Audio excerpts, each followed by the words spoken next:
All right, ladies and gentlemen, thanks for coming out on this very warm evening. And tonight is the final lecture in this series. It's the end of ethics, so I use that title advisedly and under many different ways. A play on words in many directions. But yeah, I've got some responsibilities and I'm just getting wearing out. So let's end with the end of ethics. Now, one of the questions that comes up all the time, and we've discussed briefly in the lecture series, is why doesn't philosophy or a question like ethics make progress, right? Why can't we finish ethics? Why can't we get done with it? Why don't we, like science, we solve problems, we move on to new problems. In philosophy, we're pretty much on the same problems we were 5,000 years ago. Why is this? And this is a particular problem for ethics because we would really like to solve ethical questions. That would be, a great thing to do. But it turns out that they're probably, in general, insoluble. And we'll talk about why that is. But the first thing to notice is this question of solving ethics goes all the way back to the birth of philosophy as we know it. And this is with the skeptics. Now, there's a school of philosophy in ancient Greece called skeptics, or the skepticism. And you don't hear as much about it. But what the skeptics were all about was saying that the Stoics, Socrates, Plato, Aristotle, and the Epicureans were wrong. And what they were wrong about is each of those schools differently came up with answers. And they're like, we don't really believe in having answers to these questions. We're very suspicious of people who answer these questions.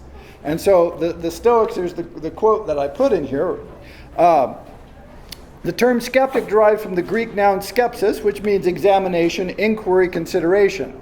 What leads most skeptics to begin to examine and then eventually to be at a loss as what one should believe, if anything, is the fact that widespread and seemingly endless disagreement regarding issues of fundamental importance. Many of the arguments of the ancient skeptics were developed in response to the positive views of their contemporaries, especially the Stoics and Epicureans, but these arguments have been highly influential for subsequent philosophers and will continue to be of great interest as long as there is widespread disagreement regarding important philosophical issues. And one of the questions of ethics is, should you ever have an end of ethics? And we don't think about this. What it would mean to have an end of ethics is that we would have to answer all these fundamental ethical questions. So we would have to know the right answer to lots and lots of things that probably we very deeply disagree about. And of course, we'd like to think that we could agree about them, but human history suggests that anytime you try to answer questions like these, you have to kill people to get them to play along. So for instance, the first thing that happened when Christianity was made the official religion of the Roman Empire was they began to kill heretics. Right? The Christians began arguing about who had the right version of Christianity and immediately began killing each other until they settled on the right answer. Because it turns out that people tend to disagree about virtually everything, virtually all of the time. This is irritating, and it causes an endless sort of unhappiness and struggle and strife, but the only apparent option that we've worked out so far is to kill the people who disagree with you, or threaten them into silence, or come up with some other way of making sure that your answer, Stoicism, Epicureanism, any version of Christianity, any version of any religion that's built this way, communism, fascism, right? All of these isms are answers. They're answers that say we know already how things are supposed to go, how you're supposed to act, what's the right thing to do, and when you should do it. And it's pretty much never worked out yet in history. So this is one response to this, by the way, is democracy. And people always say, democracy is a bunch of stupid people voting on wrong ideas. In some ways, yes, this is correct, of course. But what it also is it's an endless debate. People are like, democracy never makes any progress, it's always slow, it's always confusing. People, yes, this is the point. If you ever stop doing that, then you can have some form of totalitarianism, but that seems to be the only way you can get people to agree on just about anything. So what you try to argue for is a broad agreement that we should argue with a certain set of rules. And those rules include, I don't get to shoot you.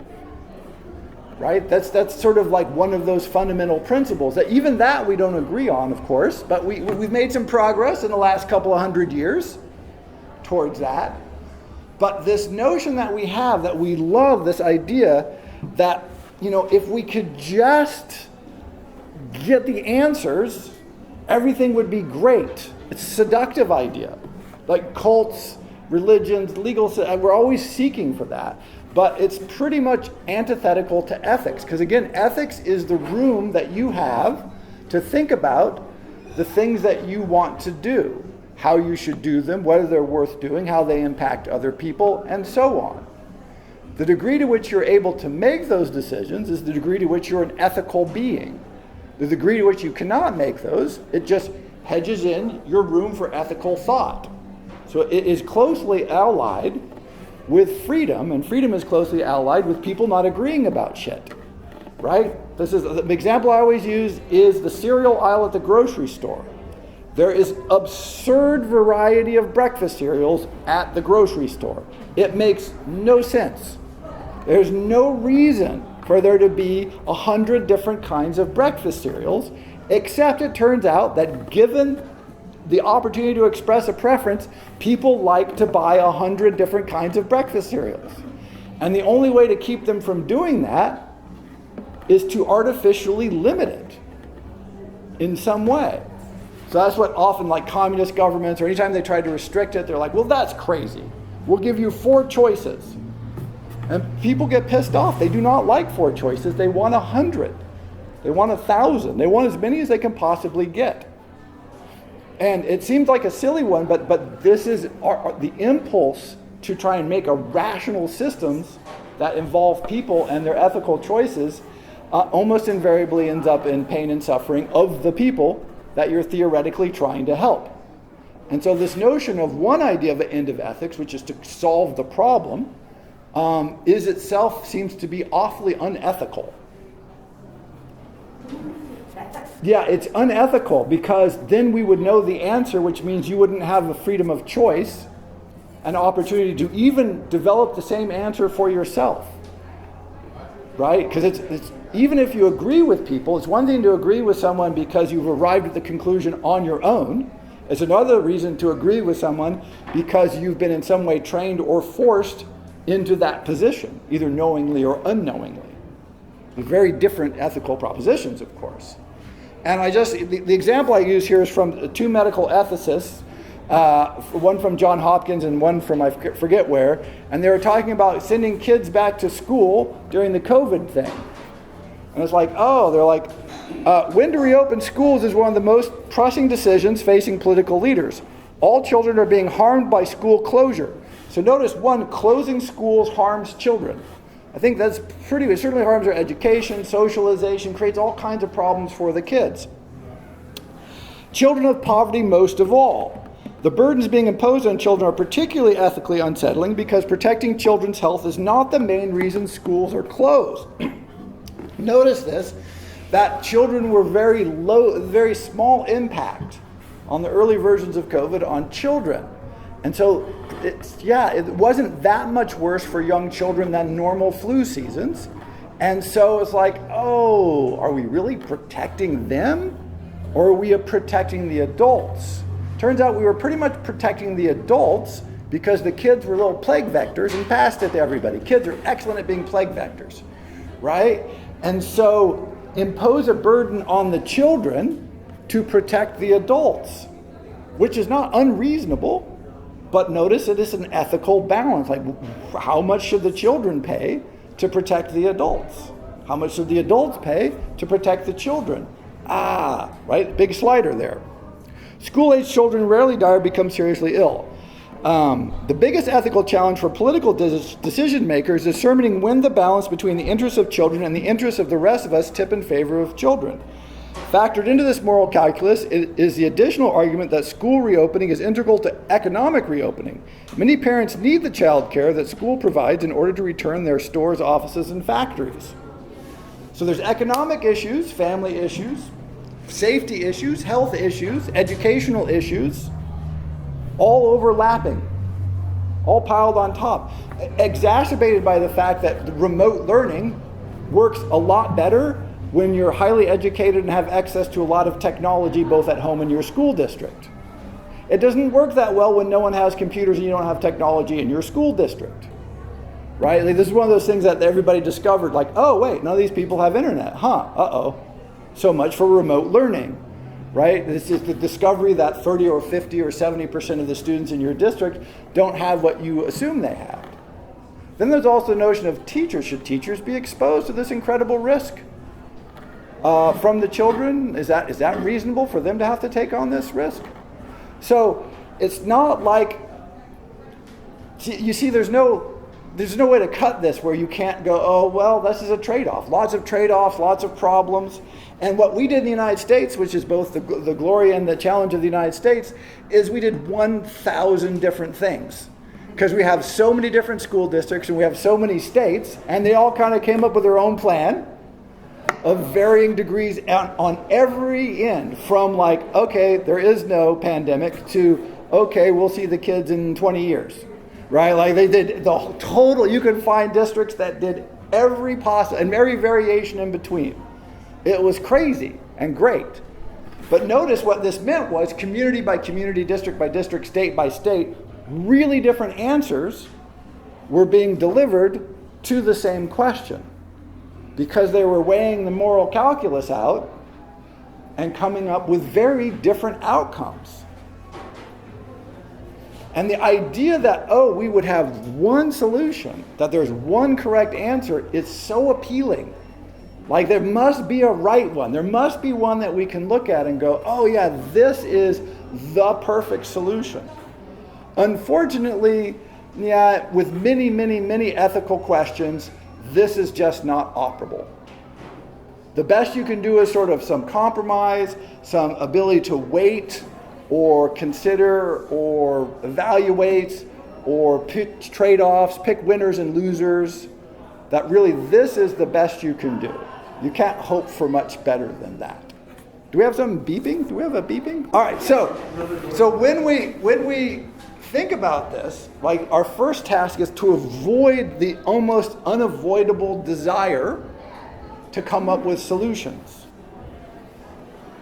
and to be seduced by the notion that, oh, if I can do this, then I'll be done. Even individually. So that's a social one. Social ones, of course, makes everything more complicated. But even individually, if you make an ethical decision, ethical choices, ethical ideas, this is great.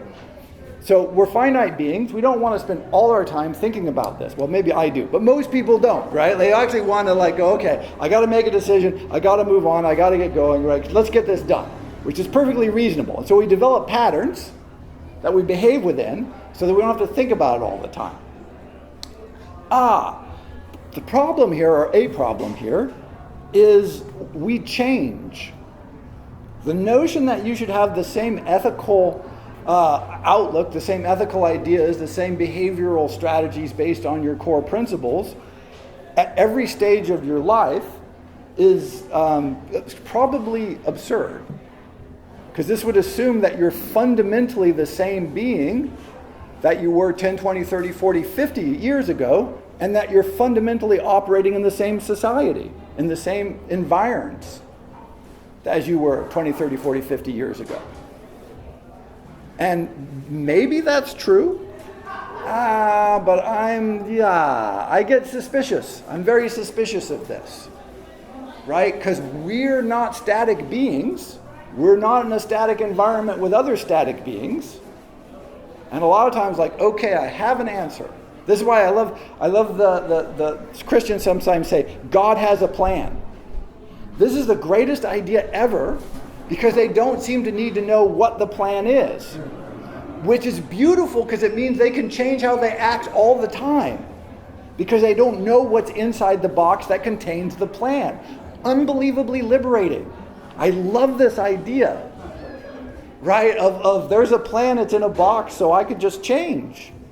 And I'll still be with the plan, because I never knew what it was anyway. Right? So there's this kind of weird liberation, I think. At least that's how it always appeals to me. as opposed to saying, okay, I'm 100% this way.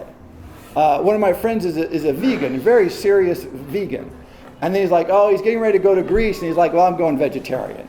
Because it's just hopeless trying to be a vegan over there, right? So I'm like, oh yeah, so when it's like functionally okay to be a vegan, he's going to be a vegan. But when it gets beyond that, he's like, oh, forget it, right? Like, it's just too much work. Like, I'm not going to be that crazy guy fighting with every Greek person I meet for months and months. This is just silly.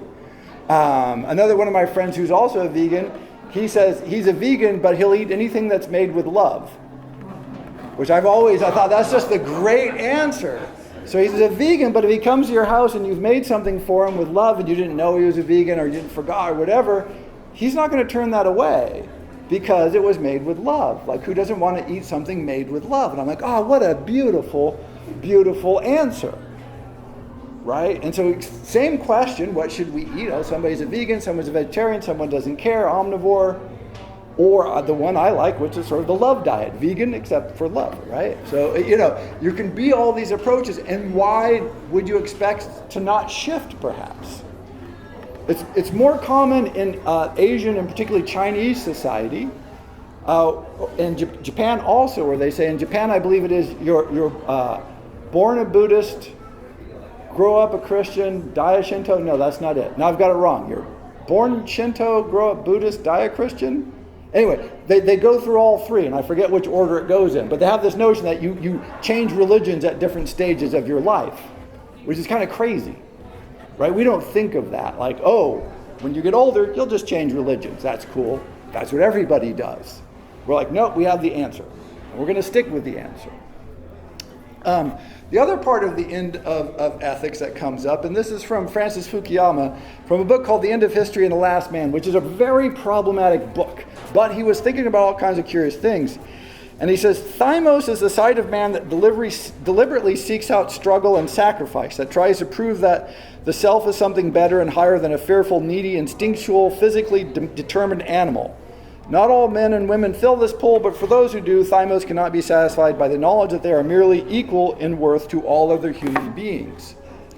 Dostoevsky, by the way, writes a lot about this. And the idea is pretty direct that to have a final finished society with final finished ethical beings, you have to imagine that human beings actually want that. You have to imagine that this is the goal that people have set for themselves. There is no evidence that this is the goal that lots of people have set for themselves. There's a lot of evidence that a lot of people have the thymos, that a lot of people are like, look, I'm bored, I want to do something interesting.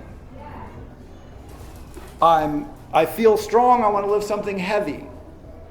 This is all very organized. I think I'll throw a rock through a window, which is Dostoevsky's example. Right? That human beings have this sort of innate desire to push things over. If everything is stacked up neatly, we just kind of want, let's just push it over. So I love it. People stack the stones up on the beach, right? And it's quite beautiful and amazing how high they can be. And other people push them over. And I think this is like the human experience, almost in its totality. There's no reason to pile rocks on a beach. People like to do it. And other people like to push them over. Right? It's sort of almost like a balance. You need both, I guess. But that notion of, we all really want to just be peaceful and settled and we want to get along. Yeah, there's just almost no evidence of this, right? Like, what evidence is there we all want to be peaceful, settled, and all get along? We like it a little bit. We like it a certain extent of that. We like to be in somewhat stable social orders, but we don't want too much of it. Look at all the things people do to destabilize their lives, to unsettle themselves, to challenge themselves.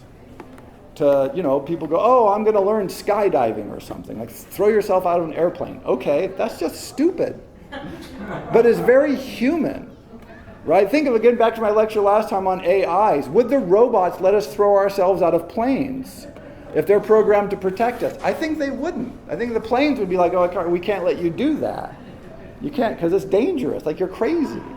But we have the crazy. We have that. And if we're going to come up with an ethical system that says you can't be crazy, we're coming up with an ethical system that says you can't be human.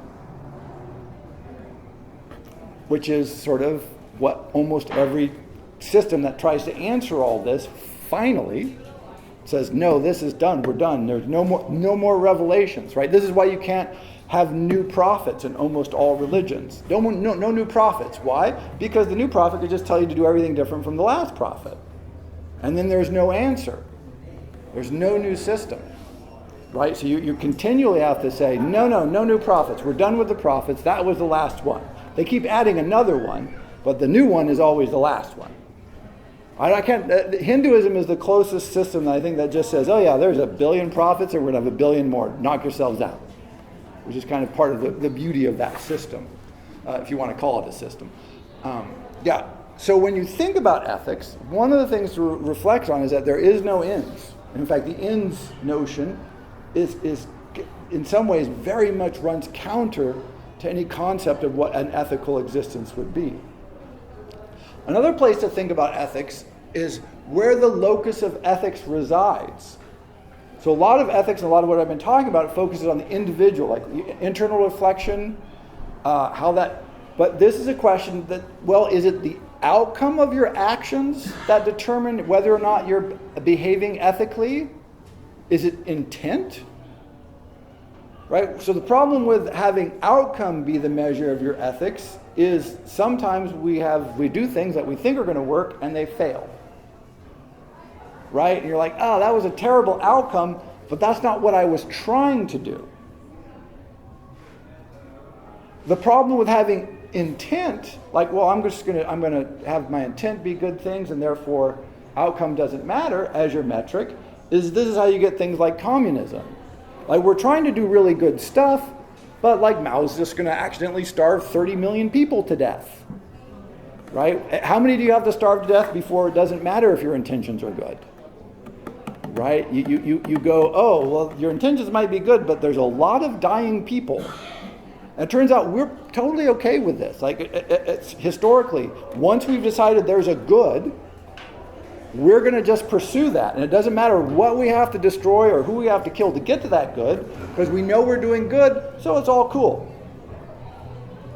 So if you emphasize too much the internal, the intent, and the self, it's easy to get seduced into these systems that have really bad actual outcomes.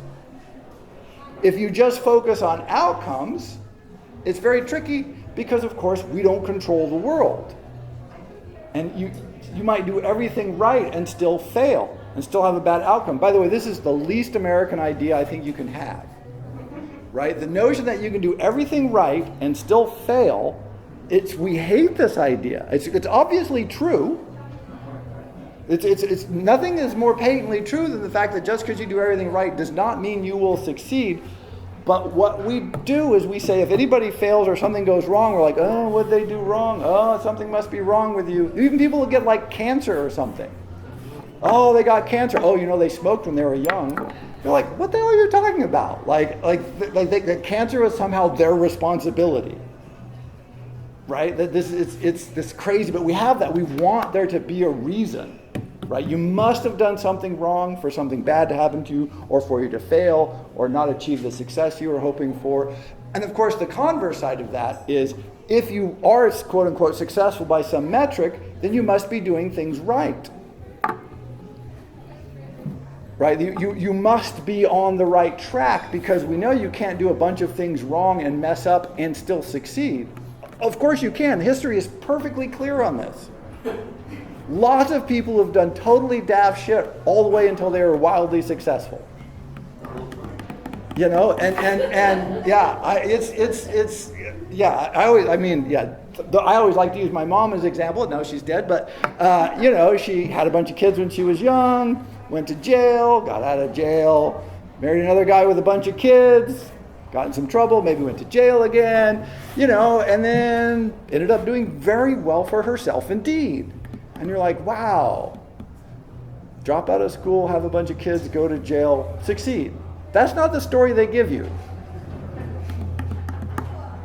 Right? That's not the one they tell you. They always say, oh, no, if you mess up one time, well, the deal's off. Right? But this is that desire to have a coherent ethical system that has nothing to do with the human beings. right? We don't want to let the human beings have a chance to fail, because then you're wrong. We can't judge you, right? If we let people fail without judging, well, that takes all the fun out of it, right? And the notion that people fail and succeed while they just mess up wildly is like, oh, that's so irritating. They must have some virtue. I'm always convinced that this is why people hate athletes who show off and are mouthy and brag and do all this and are wildly successful. Because like, you're doing it wrong. You got arrested for drugs in the off season. You partied with your friends. You got thrown out of Mexico. And you signed a $40 million contract. That's wrong. Right? We know that's wrong because you're supposed to do it the right way. Or party with your friends, get arrested, sign $40 million contract. That's great. But it runs counter to us, right? And so trying to come up with these ethical principles that line everything up, we love this. But you have to be leery both of the internal system of saying, oh, if I just have the right intent, everything will be great. The history of that, of course, is very deadly, essentially. My favorite is the auto de fe, the act of faith, where they burnt you to death at the stake to save you. Right? Which is, it's like, wow, thanks for saving me, but I wish you would care a little less about me, really, right? I could, So, yeah, act of faith. We have faith that this will save you, and we're just trying to help you out by burning you at the stake. That's not good. But also, if you just become, means-oriented, or ends-oriented, you don't control the ends. And sometimes the ends, even if we achieve them, what price did we pay? What did we do to achieve it? Damn. So it's tricky, either if your locus is internal or even if you're having external. So again, even at that notion, it's hard to come up with an answer. Where should you focus? I mean, clearly, interrogate yourself is good, but that's insufficient in a world where we do interact, where we do have impacts, where we do have communal living. We are parts of communes.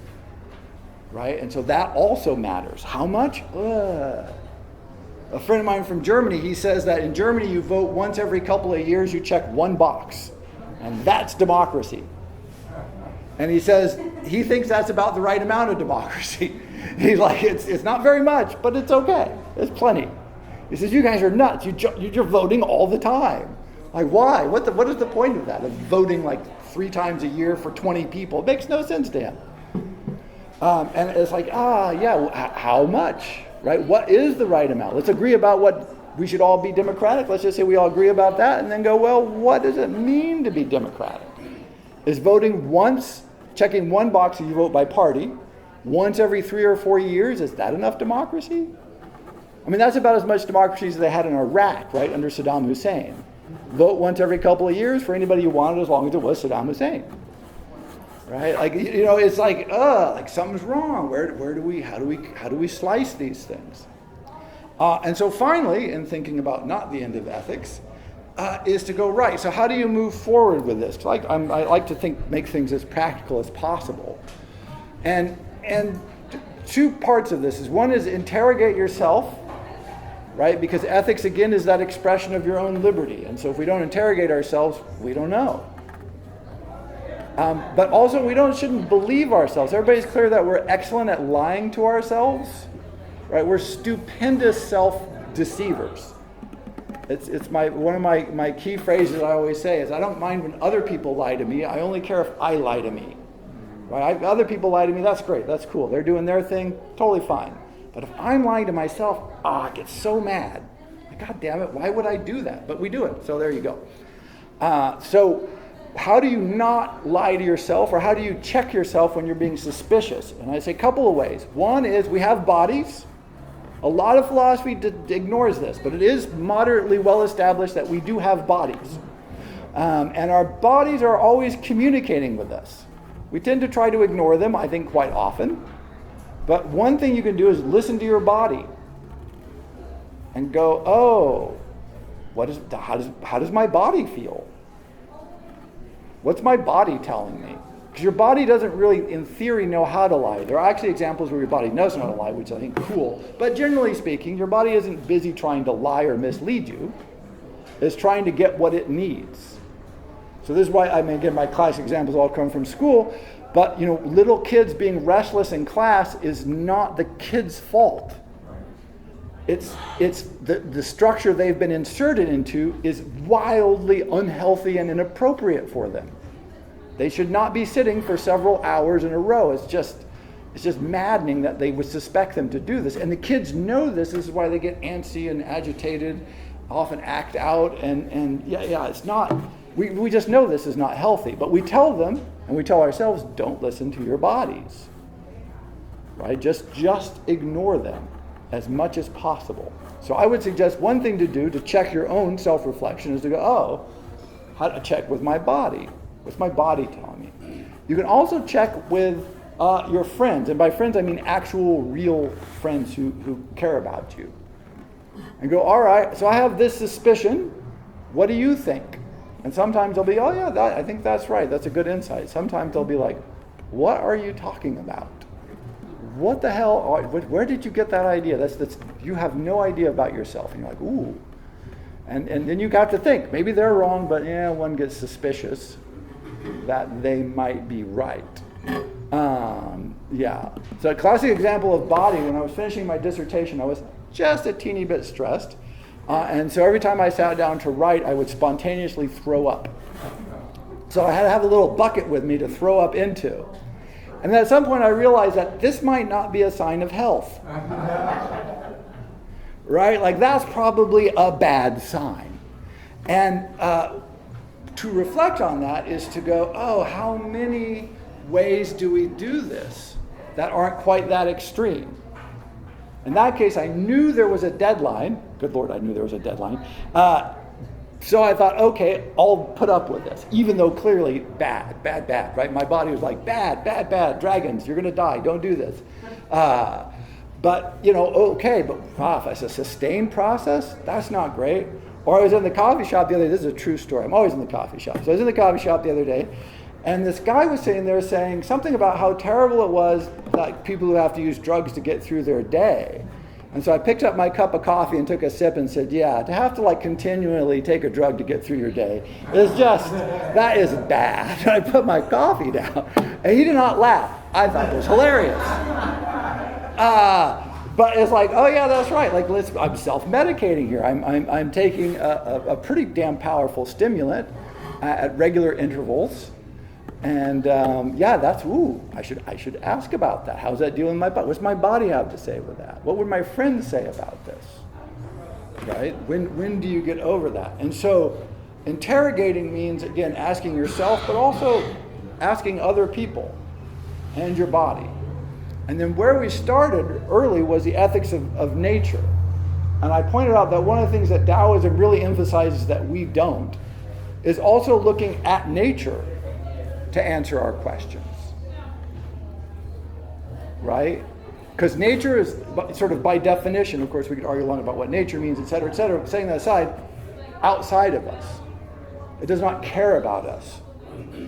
People always say, oh, nature is dying. It's like, maybe, but nature does not care. It cares not at all, which is both the beauty. So if I drop you in the middle of the ocean, you're just going to drown, because the ocean does not care. Right?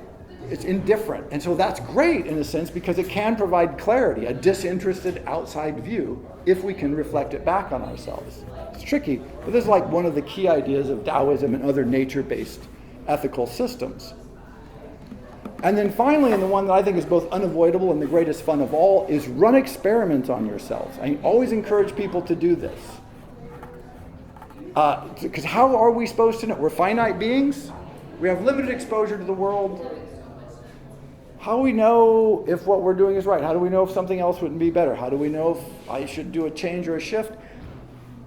Run an experiment. See what the feedback is. Sometimes you've tried things. I mean, we've all had this experience where you made a decision and the next second you realize that was absolutely the right decision. It's like you hear a bell ring, right? You just feel the rightness and you go, oh, yes. And sometimes you make a decision and you find out later oh, that was not a good decision. Right? And we say, oh, that was bad. When we make good decisions, good. When we make bad decisions, bad. But notice this is not allowing ourselves to fail again. How are we supposed to learn? How are we supposed to know? We're supposed to be omniscient, never make mistakes, never make errors. No, let yourselves fail. Go, all right, I'm just going to try this experiment. I'm going to try to run a marathon. I'm not going to try to run a marathon, by the way, but maybe you could say, I want to try and run a marathon. People do this. After a while, they go, it's boring, or my knees hurt, or this is dumb, or like, I love running, right? Who knows? Or like, people like to go on reading binges. This is my problem. They'll say, I'm going to read, every book written by some author I love. And sometimes they finish and it's like, wow, I read it, that was awesome. And sometimes like halfway through, they're like, I just don't want to read any more of this. Done with that experiment. And I mean, there's just an infinite number of experiments to run. And which ones you should try, I have no idea. But I think it's absolutely one of the best ways of interrogating yourself, is to shift a little bit, and then you can kind of get a sense of like, this is how I am. And maybe that's good, and reaffirm that. Or maybe it's like, oh no, maybe I did need a little change, or a big change, or to introduce some kind of difference. But if you are going to run an experiment, it's a historical idea, but it's the 40-day rule. Just run it for 40 days, whatever it is, if that makes sense. Because it has to do with like the rate of your cells turning over in your body, how long it takes to establish mental patterns. I'm not clear it's all that well grounded in science, but it does seem to be long enough for us to really begin to feel a change in our patterns. So when people go on to vacation for like 4 days, they just go, they're like, woo, and then they're back. They really haven't, they had a difference, but they didn't have like a change of pattern. If you go someplace for 6 months, you'll change your pattern. Right? Where the right length of time is, I don't know, who knows? But to get a real sense of something usually takes a little bit of time. And at first we'll always face that level of discomfort because it's something new. Like people say, get up earlier. Well, try that out, see if it works. But you're going to have to do it for a while to get that pattern in. Stay up late, sleep in, why not? Try that. There's so many experiments to run. But this has to do with ethics and the end of ethics, because as long as you think of yourself as running experiments on yourself in the world, obviously there's no end. Right? This is not something that wraps up. That you're like, great, solution, done, I'm free. It's something that can go on and on and on and on, which is really the idea of ethical interrogation. We sort of want it to stop because at some point we get tired and we just have to get on with our lives. But you don't want it to stop too much, because then you lose the reflection, you live in patterns, and that becomes, by definition, unethical, because you're not reflecting and expressing your own true choices. So this is what to keep in mind. You can interrogate yourself internally, listen to your body, ask people outside, look at nature, run experiments, and all this should keep this constant sense of like, wow, I can grow, I can change, I can be different. It's a different world, but certainly this is not something that comes to a halt or an end, because hopefully, in the best case scenario, there is no end of ethics. So thank you very much.